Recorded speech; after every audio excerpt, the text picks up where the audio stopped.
Hey everybody, welcome to Dad's Den. This is episode number, I actually have no idea what number it is. I am Dad, this is my den full of goodies, and today I want to talk about 3 old TV series that I just recently watched on the Tubi streaming network. No, this is not an ad for Tubi, although if they wanted to pay me, I'd be happy to take the money.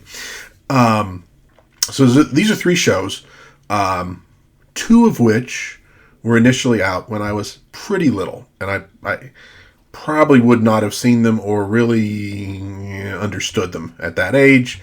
Well, maybe I would have. One was really out in the absolute prime of my young nerdiness. It was a spin-off of a show that I really liked. I have no idea why I didn't watch it. Well, actually, I do have an idea why I didn't watch it, which we'll talk about in just a moment. But all 3 of these series lasted barely one season. One of them didn't even last quite one season. Actually, I think two of them. Yeah, 2 of them didn't really last a season. One of them did. All 3 are science fiction. And I kind of wanted to talk a little bit about, well, maybe some of the good stuff about them, but kind of why they didn't work. Why they ultimately failed. And so there's 2 things we'll put on the table right off the bat. Number 1, they're science fiction. And science fiction in the 70s and 80s had a relatively small, I won't say small audience, but a niche audience. It wasn't pulling in necessarily the mainstream. But because of special effects, they tended to be expensive to produce. So oftentimes, even a fairly popular TV show, sci-fi show, would end up canceled because of the money involved. Battlestar Galactica is a good example of that. I think it did relatively well, ratings-wise, but it cost a lot of money to produce. The follow-up, Buck Rogers, used a lot of stuff from Battlestar Galactica to save money. It lasted a little bit longer. So there was always the money issue that was going to be hard on these shows. Star Trek had the same problem. Number 2, for all 3 of these shows, was also what they were put up against. Now, sometimes this was a matter of a network saying, I don't think this show's going to make it. Let's put it up against a competitor's show that's very popular. We got to fill the space with something. We'll fill it with this. And who knows, maybe we'll get lucky. Who cares? So that was an issue as well. But I think there were some issues beyond that ultimately doomed these 3 television shows. So let's start with 2 of these shows were from the 1977-1978 season. We have Logan's Run, which was on CBS. And we have Man from Atlantis, which was on NBC. Very different shows, but a very similar problem with both. Logan's Run lasted 14 episodes. Man from Atlantis didn't last much longer than that. So we'll start with Logan's Run. So, obviously based on the movie, very popular at the time. Its number 1 problem, it was up against the Rockford Files, which I will say, there are not a lot of old shows that I will tell people who aren't into old things that they should watch. Rockford Files is one of those. Rockford Files, Hill Street Blues, and Barney Miller, I think, all were uniquely good and are all worth a watch, even if you're not generally into old TV shows. So Rockford Files, very popular show. Tough one to compete against if you're Logan's Run. We had Gregory Harrison taking the role of Logan 5, Heather Menzies taking the role of Jessica 6. They were being hunted by Randy Powell as Francis 7. And then we had introduced, I think actually my favorite character was Donald Moffat, who played an android called Rim. So the basic setup, Logan's Run, is there's a city of domes. It's very high tech. It essentially looks like a great big mall, and everybody lives there very happily. They are pampered. They are taken care of. And at the age, I believe, of 30, Now, they believe that they are renewed, and in reality, they're not renewed. And Logan's Run was not renewed. So Logan is one of the Sandmen. They are the sort of security force. He encounters a runner, Jessica 6. He ends up running with her. They leave the City of Domes out into the wide world in search of sanctuary. Now, we never really know, if you're just watching the show, we never really know what sanctuary is exactly, but it's the place to go. And so you have a show, episode by episode. They're out in this wider world, this post-apocalyptic world, on the search for sanctuary. All right, so good side of the show. Well, the art direction on Logan's Run was pretty good, and a lot of that is carried through to this show. So that's good. Gregory Harrison is fine. Gregory Harrison is fine acting-wise. Heather Minzey's fine acting-wise.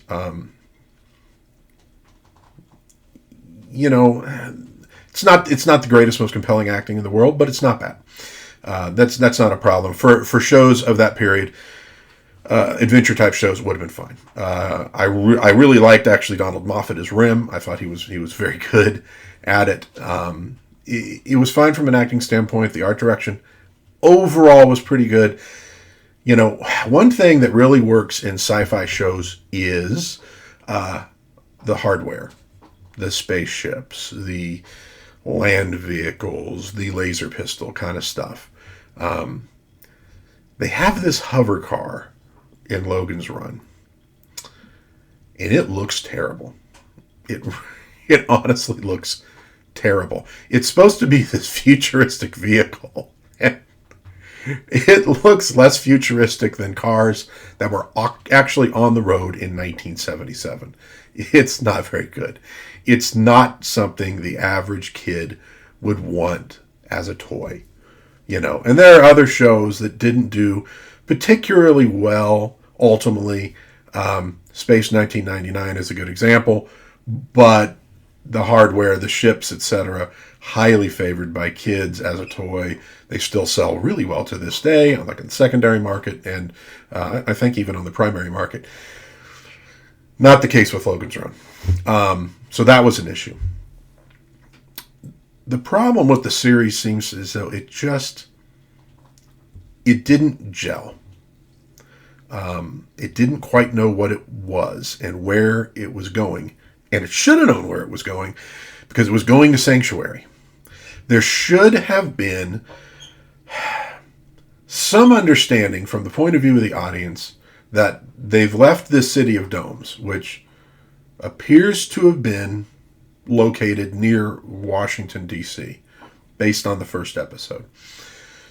So we should have been getting something like a road trip sci-fi thing in the apocalypse that maybe banked off of the remains or the reinventions of the cities that had been destroyed in this, I believe it was a nuclear war. Something like that. You got that in Thundar the Barbarian, right? You kind of know where they are. You can tell. Something like that might have helped. It might have helped at least tie things together and give you the feeling that they were moving forward, that they were making some kind of progress. And like with Star Trek, you get the feeling they're making progress. They're going places. They're doing things. They're fulfilling this 5-year mission. But you also got the feeling that the characters and the audience was making progress, because they were bringing up issues about humanity and how we think and how we feel and what we do. And if not resolving them, at least exploring the questions a little bit. There's a feeling of progress. There's a feeling of motion. And you don't really get that from Logan's Run.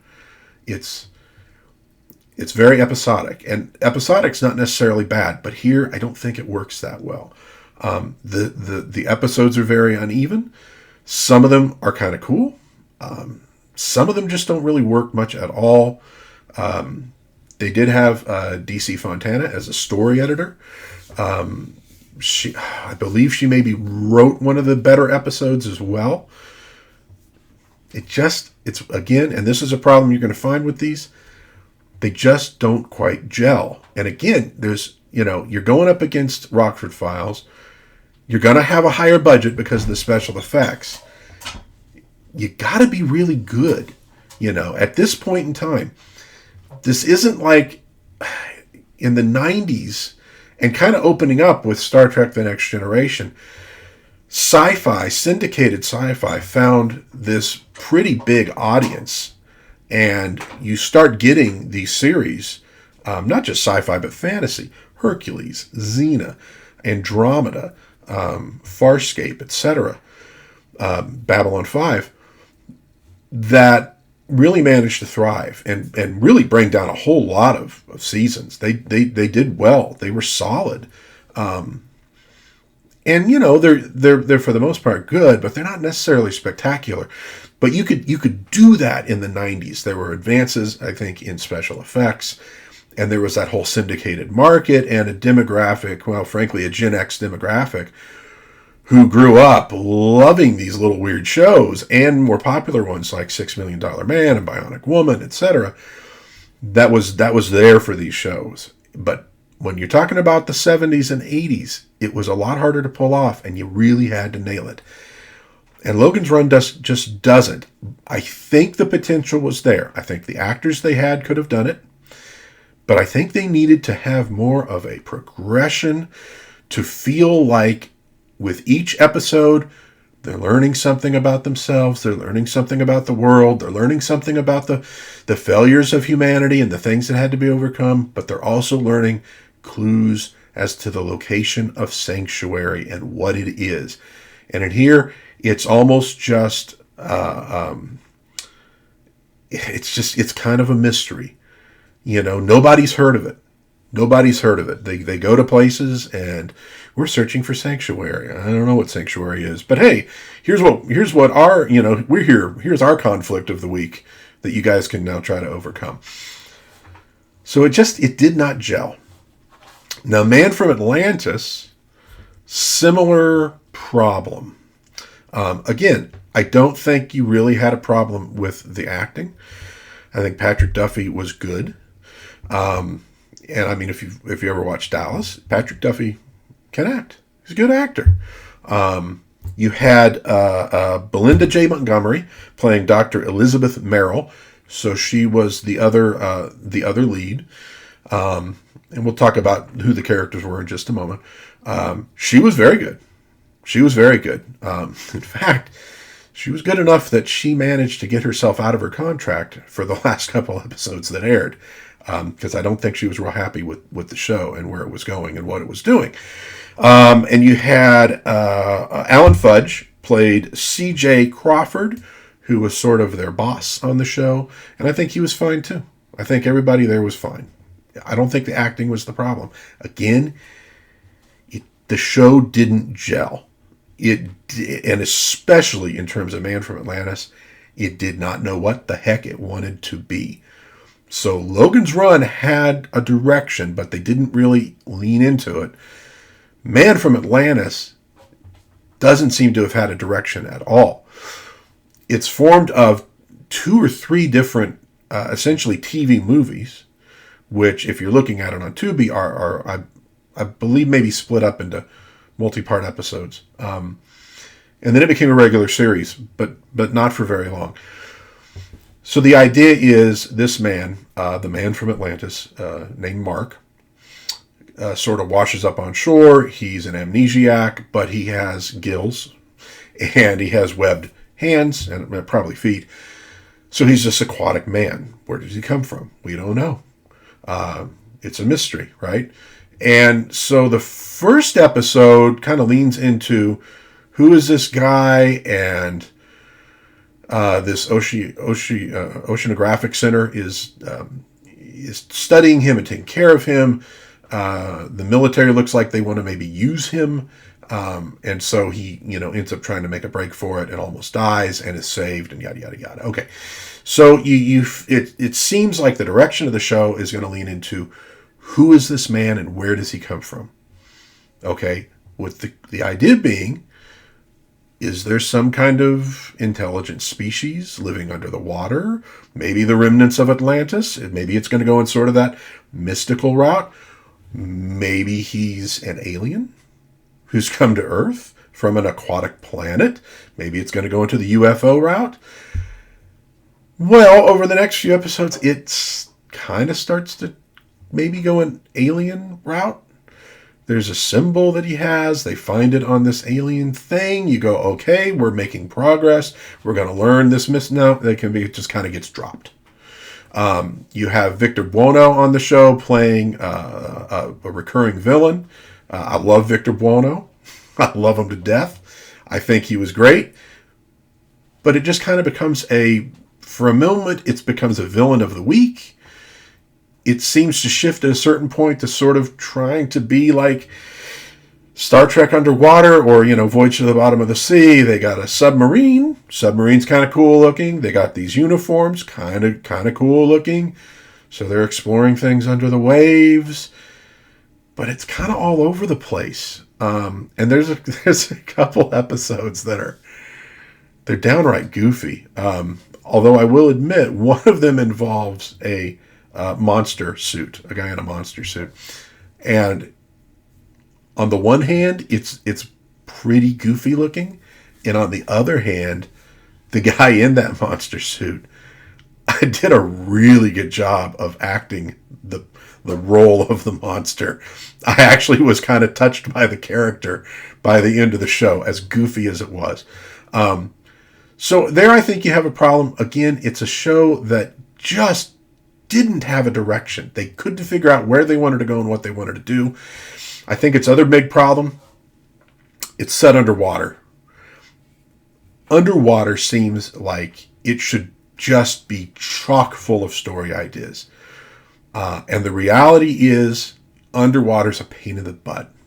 Now, coming from a person who wrote a whole lot of role-playing game supplements, The Land of Nod magazine, I would write these hex crawls with hundreds of encounters, and I made a decision to try to put a fair number of encounters, in this ocean areas and underwater in the ocean areas. And I can tell you, they're tough to write because underwater just don't work like on the surface. There are so many things. You're dealing with 3 dimensions as opposed to 2, so to speak. Fire doesn't work, unless you're on SpongeBob SquarePants. The fire doesn't work, so this doesn't work. How are the characters going to be holding their breath this whole time? Are they ever even going to come down here? It seems like it should work well. Space works well. You can't live in space either. Don't need to. You're on spaceships. You're going down to planets, yada, yada, yada. It works. Ocean stuff, I think, would work if it was in the context of like the 1400s and you have a crew setting sail on the high seas and exploring islands and running into all sorts of weird things. In the 20th century, it does not work that well. And even Voyage to the Bottom of the Sea, it seems like so many of those episodes had to do with aliens from outer space who show up on this submarine. So I think part of the problem was trying to come up with an encounter of the week that had something to do with the water. Look, Aquaman has always been an issue for DC in that regard as well. It's a tough environment to actually write, even though it seems like it should be absolutely chock full of stories. I think you could have maybe done something. This is just me spitballing. With my many, many years of experience in television production, which is a big goose egg. I think you could have maybe done something sort of akin to what the Incredible Hulk did. Where you have Bruce Banner, who's on the run. He's going from town to town and getting involved in people's lives, and trying to deal with being the Hulk and trying to solve it and blah, blah, blah. Right? You have this progression. We know what his mission is. Will it ever be solved? Is he finding clues? Da, da, da, da. Okay, and he's learning things and growing. Learning and growing. It works. I think you could have gone something like this. Maybe have him and Dr. Merrill, looking for clues to his who he was. And they're going up and down the coast of California and in the Pacific Northwest, and maybe down, maybe you have them down in Peru. And you lean maybe into that UFO stuff. Maybe you do an episode where they're in Japan or in Hawaii or something. But it's all focused on learning the clues to who he is and how this might affect all of mankind. I think you would have had something that worked better. Probably would have been cheaper to produce because you wouldn't have been having so many of these sci-fi fantasy elements in the show. I think something like that might have worked, but they didn't. It was just kind of like a little bit like Monster or Villain of the Week, and it just didn't gel. But a lot of potential, I think. A lot of potential in that show, and a lot of potential in Logan's Run. I should also bring up, Man from Atlantis also was up against, initially up against MASH and Three's Company. Good luck on that one. And also on a different day up against Hawaii 5-0. That's tough competition at that time. It was never going to have a real good shot of succeeding. But again, I think with the kind of stories they were producing, it just wasn't going to happen. All right, so that's 77, 78. Let's fast forward now to the far futuristic year of 1984. A lot of good pop culture in the 80s. And among the pop culture of the 80s that a lot of us Gen X kids remember is V. Now, the original miniseries involves the visitors coming to Earth from outer space. They seem like they're our friends, but some folks aren't really sure. And you get the big reveal with what the aliens are. Oh, my goodness. Let me tell you something. As a kid watching V, I was into that show. And that big reveal was awesome. And you can look at now the special effects and go, it worked at the time. It worked at the time. That was a show that was discussed on the playground the next day. Believe you me. So they did the initial miniseries. They did a second miniseries. In 1984, they did a regular TV series. So why didn't I watch V? Why, having loved it so much, being at a perfect age for it, why didn't I watch it? It's a little something called the Dukes of Hazzard. I wasn't missing the Dukes of Hazzard at that age. It wasn't happening. I went to an Autorama to meet Tom Wopat and get his autograph, which I still have, although I don't have it framed in on the wall yet. I just found it recently. Need to get it up there. I adored the Dukes of Hazzard. And I'm sorry to say V, it wasn't going to cut it. But V had a lot going for it. Now, it did get a full season. It survived a full season. I think, again, the problem probably too expensive and probably not pulling in enough people. Maybe people had had enough of it at that point after the two miniseries. It's possible. One good thing about V, though, is, well, first of all, you had some pretty good talent on it. Mark Singer played Mike Donovan. You might remember Mark Singer from The Beastmaster, one of the early HBO classics for Gen X that we probably saw a million times. And there's stuff from that movie we'll never forget. You had Faye Grant playing Dr. Juliet Parrish. She had been on, I think previous this was when she was on Greatest American Hero. She's really good on it. I really like her. She's really good on the show. You had Jane Badler, who played Diana, one of the evil ones. She was pretty awesome. She was pretty hot at the time.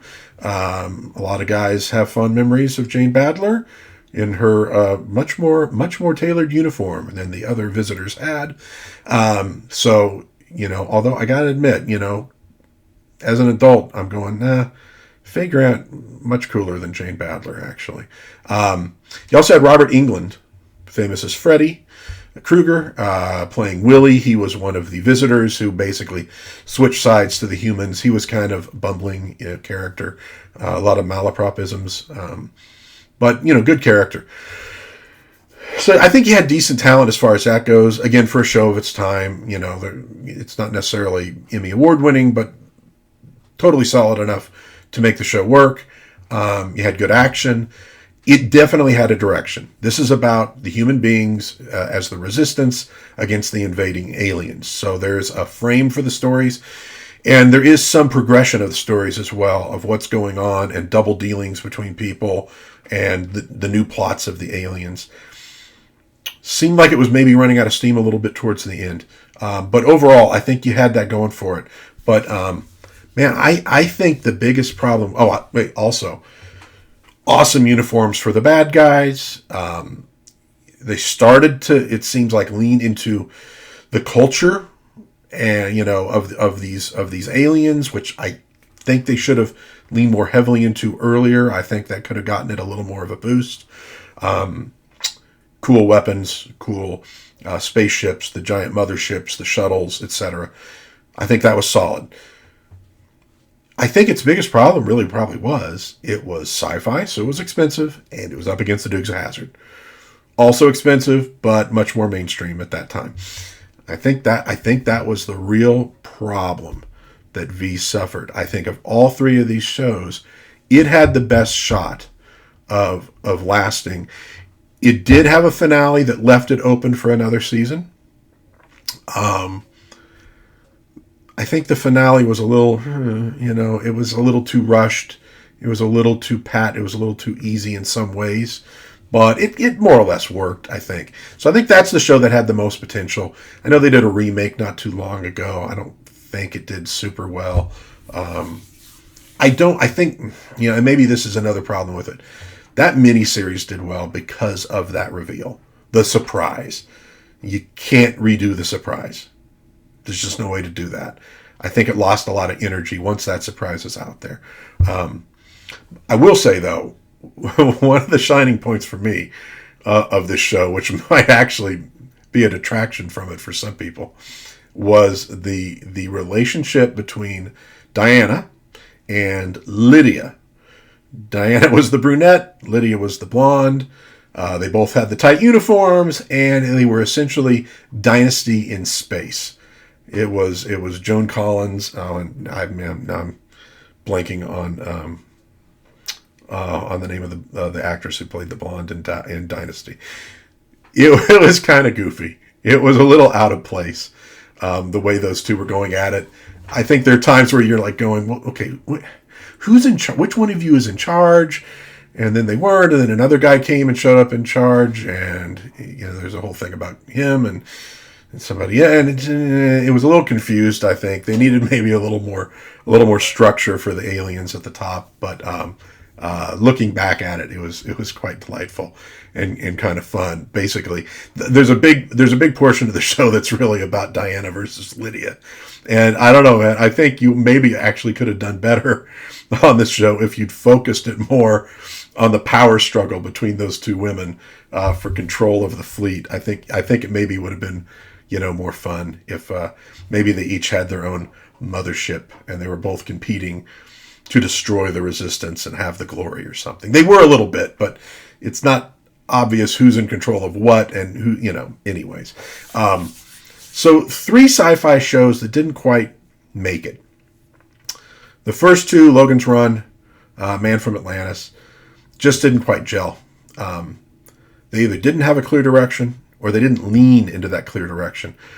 I think the potential was there for both of them, and I think they could have done better.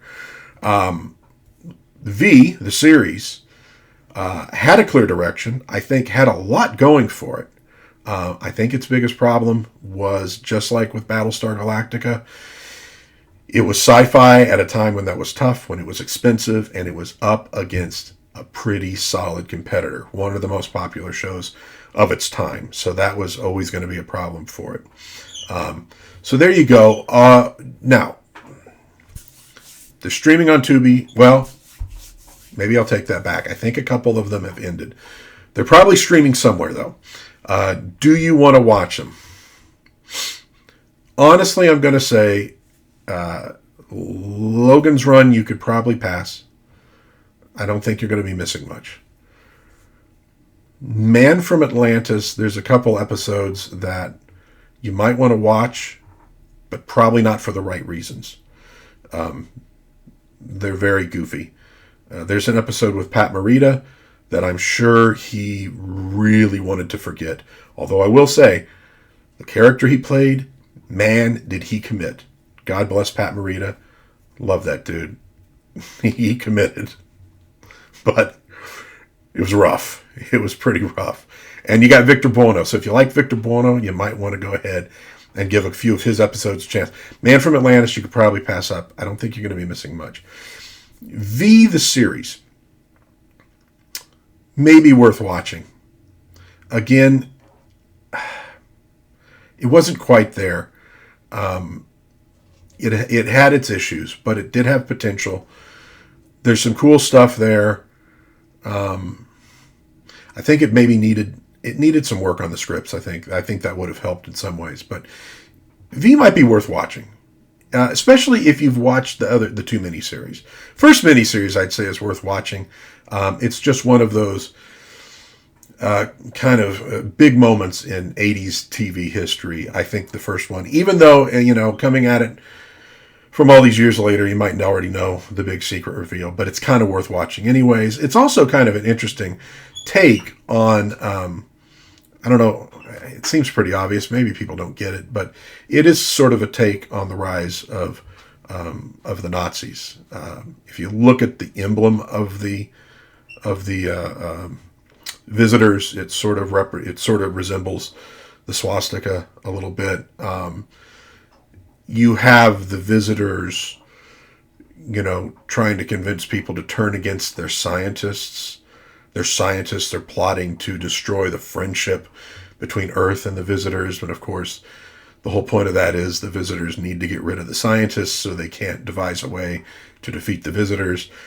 So there's it's got sort of a vibe like that, which is kind of interesting. So the first miniseries worth watching. The second one, maybe. The series, if you're a big V fan, definitely want to watch it. If you're not, you could probably skip it. I would say all three of these, would I go out and buy a physical copy, like a DVD? No, I really wouldn't. And if you see some of the DVDs I have, you know that's it's not good if I'm not willing to buy it. So, but hey, you know what? They took a swing, they got out there, they did their best, and sometimes it just doesn't work out. I would love to have some toys from V. I always wanted those as a kid. They really weren't out there. That's a shame. If any toy companies out there want to start producing some stuff for V, and some of them probably have, and I'm just not aware of them, that would be great. I don't know, a Victor Buono action figure from Man from Atlantis, maybe. I still need to buy that King Tut from Figures Toy Company. Anyways, 3 shows didn't quite gel, didn't quite work. I think what they needed was more direction, probably some polished scripts. Sci-Fi really needs to speak to the human condition, because if it doesn't, it's just a bunch of gobbledygook about make-believe stuff. I mean, it just is. Star Trek only really works if you're learning something about humanity and who we are. Otherwise, it's just a guy with pointy ears in a fake spaceship, doing nonsense. I know for some people, they really maybe get into that. For me personally, you get into some big political struggle of two alien civil. I don't care. It's make-believe. There's enough real political struggles on planet Earth that I have to worry about. I want to learn something. Through those characters, I want to learn something and feel something and make that connection. And with these 3 shows, I don't think you quite get there. So anyways, there you go. 3 shows that didn't quite make it. If you enjoyed this video, thank you very much. If you could hit that thumbs up, I would really appreciate it. If you didn't enjoy the video, well, hopefully maybe you have some arguments with me, and I'd love to hear the comments. Again, I don't want to trash these shows. I'm sure somebody out there adores them. I think they did have a lot of potential, and if I'd seen them at the right age, who knows? Maybe I would have absolutely adored them too. Believe me, there's some things that I absolutely love that most people regard as just fundamentally goofy. So, mean no offense if these are shows that you love. If you want to chat about it, that'd be awesome. If you enjoy these videos I'm doing, I would love it if you'd subscribe. That would really help me out as I try to, build a little corner of the internet that hopefully people can come to and talk about old things newly discovered, or nostalgia, and just a place to really enjoy these things, because there's so many good things hiding in the past for us to discover in this day and age. So I guess that'll do it for me today. Hope everybody has a real blessed day, and we'll see you next week with another episode of Dad's Den of Pop Culture. Bye-bye.